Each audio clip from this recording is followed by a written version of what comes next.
Okay. Up and running. All right. So today, I think we have some really interesting stuff going on after today's burn off. It was a burn off, and you don't need hardly any analysis to tell you that. You just look over here, tension. We closed at around negative 70%, and the market needed to deal with that. And if the bulls were smart and they wanted to keep this going, they needed to burn that off, because another move up would have caused problems. And we've seen that before when this got down to negative 90, 95%. Excuse me. The bears had, well, it was positive tension. It's the counterforce is 95. So the 95% pushed up, and it caused problems for these bears. They over exerted the market. The tension just got too high. It seemed to me, it wasn't so much that the 95% destroyed the market from moving down further. For me, it was a mishandling of market internal tensions. The bears just did it wrong, and it was a bad selling point for investors. You can't convince intelligent, well-informed people that poorly managed market moves are an effective investment, especially for people who can see what you've done. And maybe it was their fault, maybe it wasn't their fault. Maybe just a waterfall of orders came in and it just got crazy. I don't know. It doesn't really matter. At the end of the day, it was a bad investment. At the end of that day, they had mishandled the tension. They couldn't handle it. It was a bad place to put your money. Anyway, the bulls are doing a much better job. We burned off the tension. This looks good. They're making a much better selling point without even looking at any analysis. The bulls are making a better case right now than the bears did for the bulls breaking out higher, just because they're handling the tension better. Okay, so let's take a look at the events of today. First, we're going to start with what state were we in right into the close of yesterday, and we were looking to see the bulls push this up to try and liquidate this position. And you could see during the overnight market, they were able to just get up right over that price there, which was about 43. They just got up over that during the overnight session, and probably caused a lot of people to unwind their positions. Their tolerances were met, and then we opened pretty flat this morning. So we got what we wanted overnight. We pressured whoever was in the market, and the pressure would have had to have been unwound in the derivatives market, because you couldn't have done it effectively in other places. So likely there's still some lingering people here. But essentially we obtain that, so I'm going to remove it. All right, so moving forward from here. So we were able to get that to happen overnight. We got what we wanted. The bulls, great. Right in the open, you see decay moved up. We were able to get some trapped orders, so we get bears. Bears showed up right at the open. They're interested in elasticity. Elasticity is a form of burn off where tension moves down and the counterparty, so in this case, because tension is positive, it's above zero. Well, it's negative, but it's above zero. And they want to ride that wave back down to zero. They want the bulls to move out of the way and let the bears come in and ride the wave down. We talked about this yesterday. That's their objective. Why would the bears play right now if they just got destroyed? Because they want to take advantage of elasticity. That's what they're looking at. So they come in and they hit. And what are they hitting for? Well, they're going to push the market down, and hopefully, this is a fingers crossed moment, hopefully the bulls move. Well, the market moved down, and right here sampled the bulls. Crossed over zero, trapped orders came in, and the bulls hit. So the bulls are picking this up, but they're not impacting tension. So you can ask yourself, why aren't the bulls impacting tension right here? They're hitting, so they're saying no to elasticity. So they're saying no to elasticity, the bulls are. And you might ask, well, Why aren't they hitting that? Or sorry, impacting tension? Because they still want the burn off. So they're saying yes to burn off, no to letting bears take this. So they're not permitting the bears to come in here. And so this right here, they're sort of stepping aside, but not enough to cause elasticity. Then you can see that in the hit. And again, the market dipped under and the bulls got sampled right here. And again, they hit no to elasticity, yes to burning through the counter forces in the market. So they're working through these counter forces without letting the bears have it. They're exerting their dominance again. So we have a problem. Well, and there was another sample right here. The market pushed up and the bears got sampled. And of course, the bears did not hit right there, but tension continued to move. But we know that tension is moving because the bears are trying to work through that. So what's going to happen? Well, let's mark out where the liquidation is, of course, for these bears who are on the backside. They should be extremely concerned. It is right here. I'm going to change that color to a nice red. That's where, so I think they're liquidate, and we're going to put it right above there, maybe before this position, because if it gets up there, obviously. So I think maybe a little bit. I'm going to mark it right up here. I think that's where you probably put your stop, right about there. So I think this would be about where the orders would be, where that they're going to be pushed to where they have to unwind in the market. And when we get there, you're going to want to pay attention. What'll be important? Remember, when you unwind the counterparty, you pump tension. So if they unwind, we'll see this turn up, and hopefully you're starting to see how this works. We've got this group here to pay. They're the ones who are paying the bill for us. Their stop loss is right here, which will help tension curl. You're seeing this, the development here? We have bullish position, bullish position. We have tension moving towards zero. So if we get to zero, that'll be a zero test. A bullish one, because it's coming in from above. So a bullish zero test. So do you see how this is developing? I think what the bulls are doing is they're trying to get themselves in a spot where that they can wipe out those bears in the most advantageous way possible. And that's what the bulls are looking to do. They want, I think, because the bulls were hitting here and here, we've seen active bulls. They are here.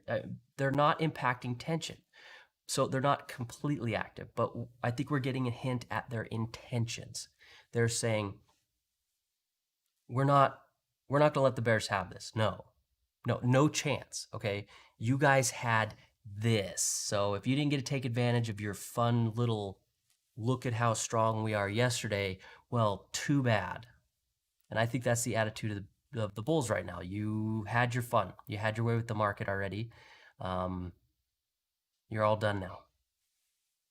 And as tension draws closer and closer to getting that zero test, I think the bulls have, because of this, they're stating to us, we're active, we're intending to defend that zero test. I don't think it's as simple as just buying into lows. I think they're making a statement to the market. We are going to defend. We will be here.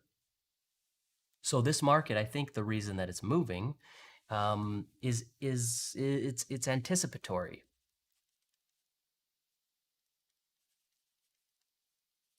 They're anticipating that these bulls are going to defend. It's sort of a front run of an idea. So you see the market saying, oh my goodness, you guys are going to be here. Okay, so we've now talked about the bullish side. Let's look at the bears now. Well, the bears got themselves in this position and they tried to front run an idea. This was a front run trade. The idea had not coalesced. It did not exist in this reality. It was a possibility in a possibility space, and they hoped for it, and they tried to get it. Now, they did something that could have been advantageous, which was they were able to get into a position that moved a little bit favorable. But if you're a broad market across the whole market, I don't know that this was necessarily, you would call that favorable, more than it hadn't really done anything yet. So this position moved, and it pushed down. So this was a front run. They got a second position here. You can see decay moves positive, decay moves positive. There's the volume in the trapped orders indicator. And this one was high. risk. I mean, just the worst kind of trade. Now, if that trade had worked, it would have been very profitable, but it didn't look great at all. In fact, it looked horrible because they were front running the idea that bulls would move, and the bulls didn't move. They didn't just fail. This didn't just keep going down, and that didn't happen. Their whole concept was falling apart right there. They had another position show up. They didn't pick it up, and you can see that because price continued to move higher. They didn't hit it because obviously it was falling apart in your face. So we can see that the bears at this point were going, these guys are not giving up. Tension is moving towards zero as a burn off, not because the bulls are stepping aside. And so at this point, I think it was pretty clear what was going to happen. Though I think you likely would have had till about here to really figure that out at this moment. You should have been able to figure out this was heading up. We're probably going to liquidate this. We're probably going to take this out. And if we can, there's an overnight high right between here that the markets could look at taking out. If that's when you should have realized that. And then the bulls got a sample here, and there's the volume. And at that sample, you should have said to yourself, these bulls are not moving. They're waiting for elasticity. It looks like they want to hold. And this was a good opportunity. I think for today, of all of the trades, the best one was this one right here. I think this was the number one trade for the day. The rest of the day you could have taken, but they were not as well formed as this one. We have everything you need from previously established like intent by the bulls. We have scope. We know that they're looking for this direction. We have this was the best one.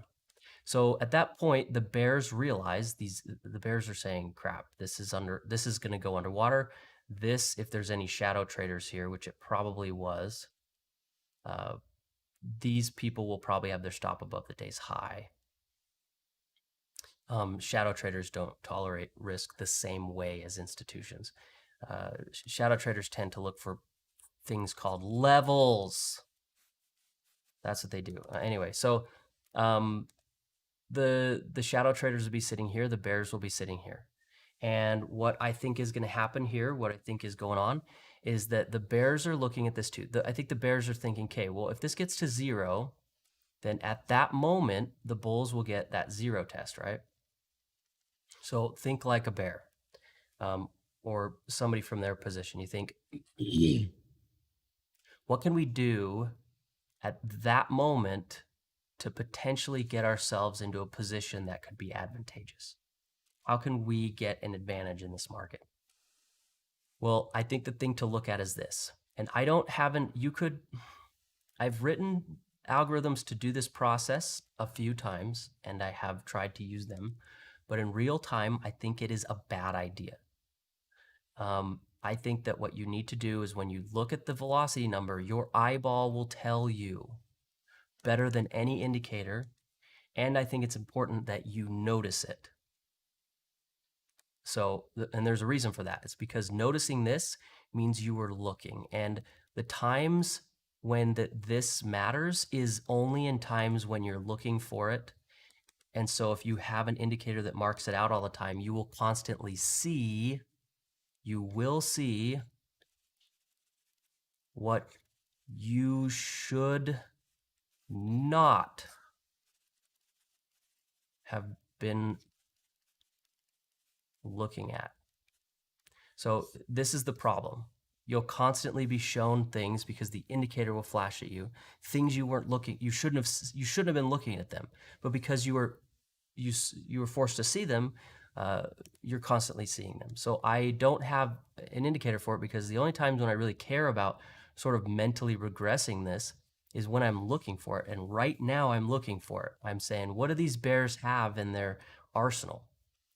Right now, this is what they got. And if they can get a velocity test of zero right here, they could get liquidity and potentially have a spot to pick up a good sized position and push. And if they do that, they might have the option or ability to push tension under zero, but boy, does that look like an idiot play to me. An idiotic, stupid, dumb play from the worst playbook. And I'll tell you why, is because a zero test into the close creates problems. If this comes down and hits zero right into the close, and they get this sampling right here, which I think is what they're looking at because that's what they're looking at. It is. I've done this enough to just tell you that's what's happening here. Then as the market rises, if if this gets up to like here and they get that zero test and the bulls see this and the bulls see that we haven't really taken out these liquidity positions and maybe there's some lingering, you know what the bulls are going to do. The bulls are going to let them pop it down about a little bit, and then they're going to just swamp the market, and it's going to be having fun. That's what they're going to do. They're going to wipe out, again, 3 positions in a row. And we did this yesterday, and we did this the day before. The bulls love the stack them up philosophy. It is just such a bullish thing to do, to take hours and hours to stack them up and knock them down. The bears don't really do that. It's a bullish thing to do. And I think that is what's happening here. They're stacking them up. We got some spots that during open could happen. This would be another one. We've got some here. We've got a little bit here. Bulls just love to stack them up and knock them down. So I think that's what's happening.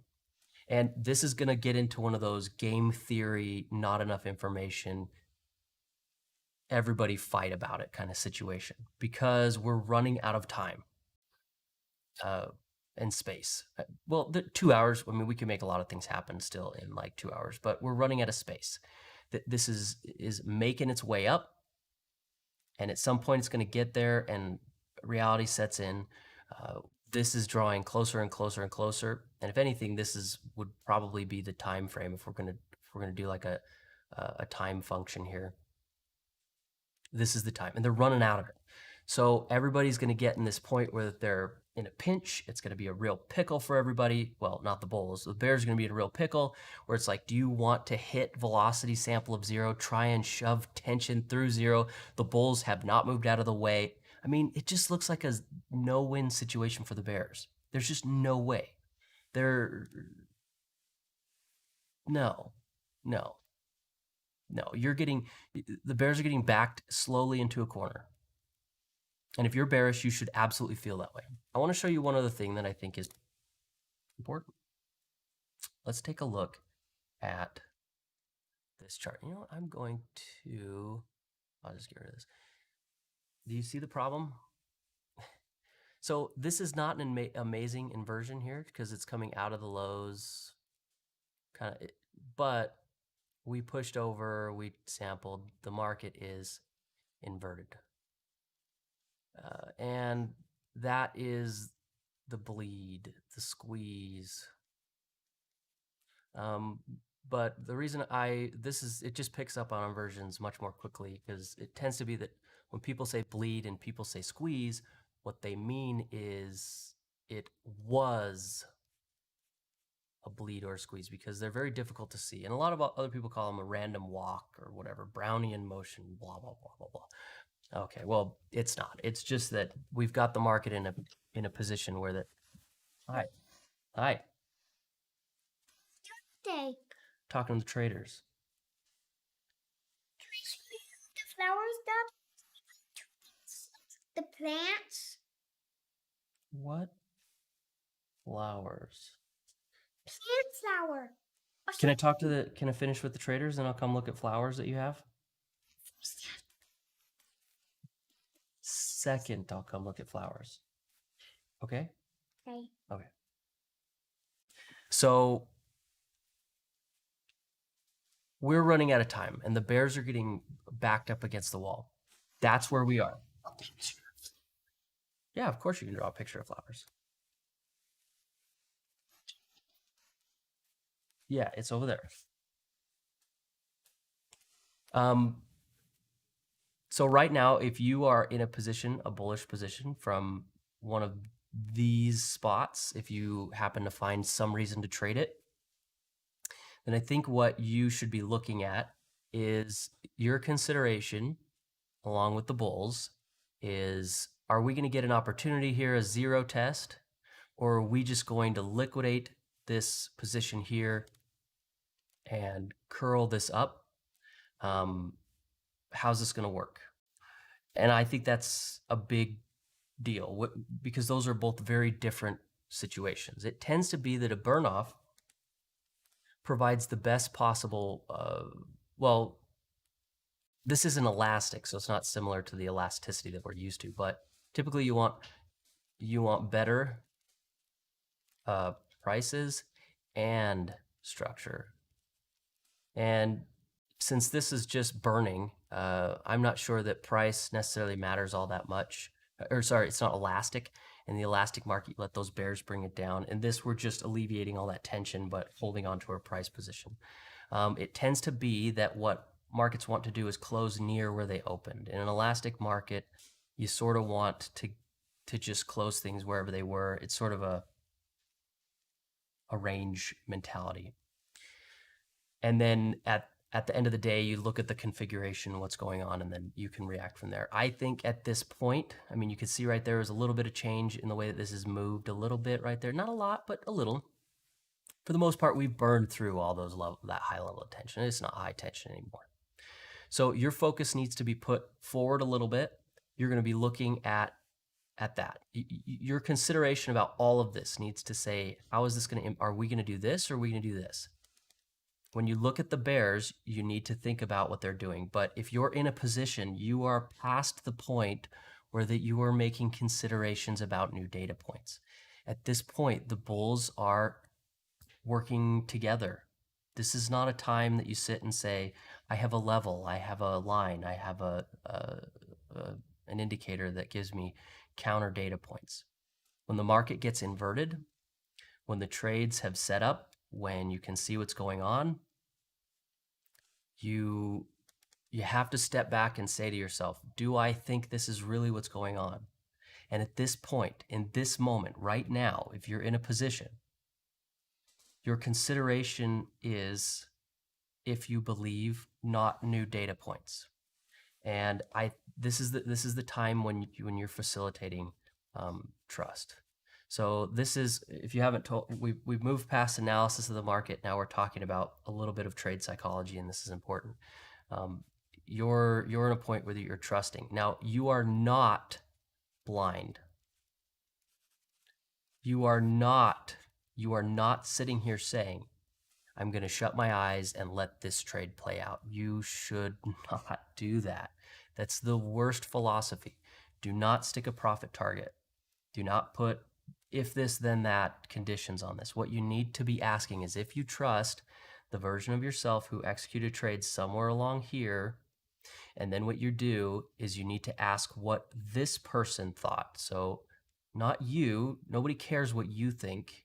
You shouldn't care what you should think, what they thought back in the past. And when you see things move, you say, well, is this the kind of thing that past you wanted? Is this the kind of thing that past you wanted?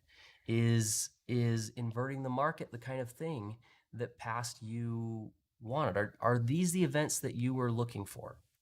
And then as they materialize in front of you, compare them to the past version of you and what that version expected. And this is an exercise that's really difficult to get to because you spent all of this time using analysis.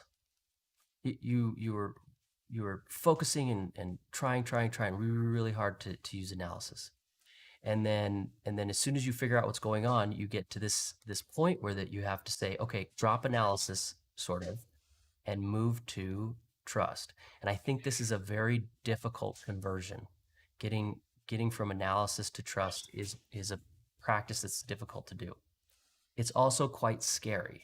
And the reason I think that it's scary is because the market is extremely well aware of this importance. If you get constant counter signals along the way, constant reasons to dump your trade that don't meet your analysis, they don't counter or conflict with your expectations, what the market is doing is not pressuring the structure, they're pressuring you, your trust. They want to see if you really got what it takes, if you really trust your analysis. And what will, in my opinion, seriously handicap a market from moving one way or another is if the market herself can betray the trust of the relevant decision makers who participate. I think that is a really, really, really big deal.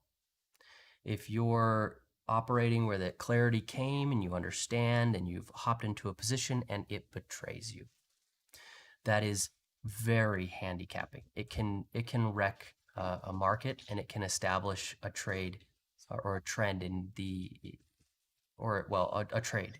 And the trade is that there was betrayal, and that a lot of market participants do not tolerate that type of market behavior, and they will leave.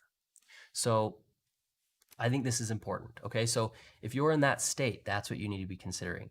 You also really do need to consider the idea here that these positions don't have impact. So this is sort of a problem structurally, because it tells you that these are not large institutional positions. These are statements. I know price came out of it, and you could say to yourself, but price represents the market. Okay.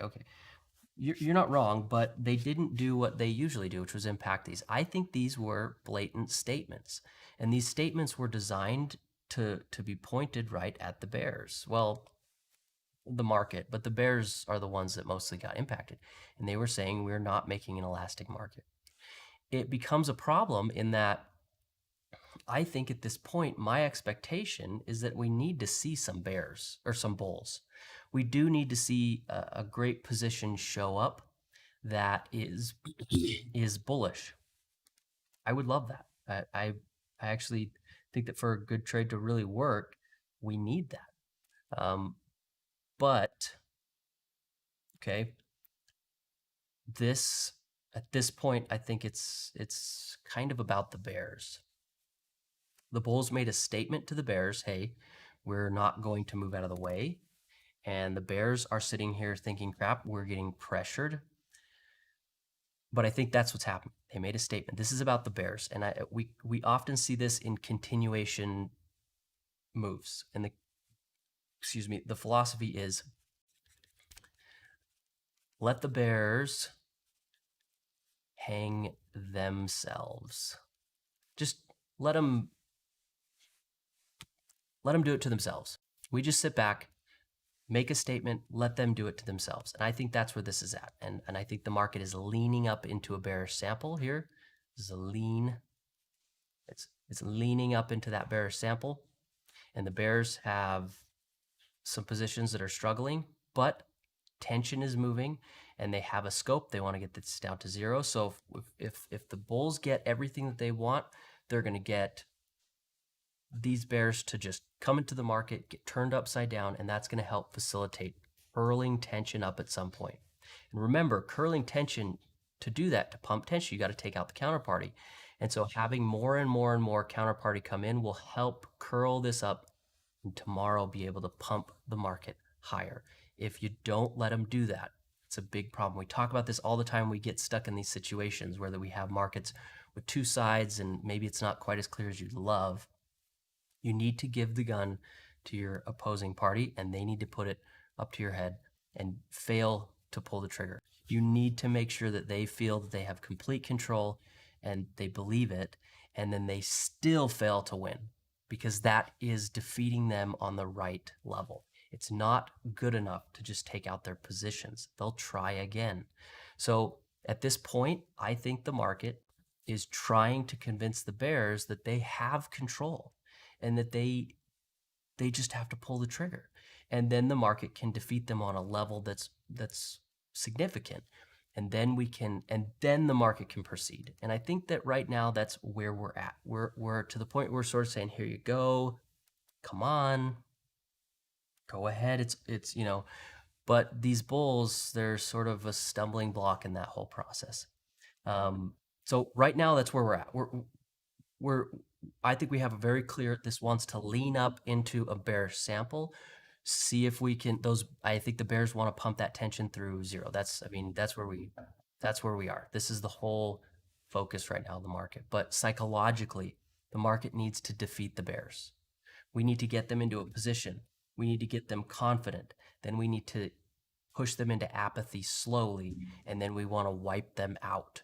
They need to get completely wiped out, and that wiping them out will hurl this up and allow the bulls to pump this higher. So that's where we are. We still have 2 hours in the day. I wanted to point this out because I think the structure was pretty interesting and could be difficult to read.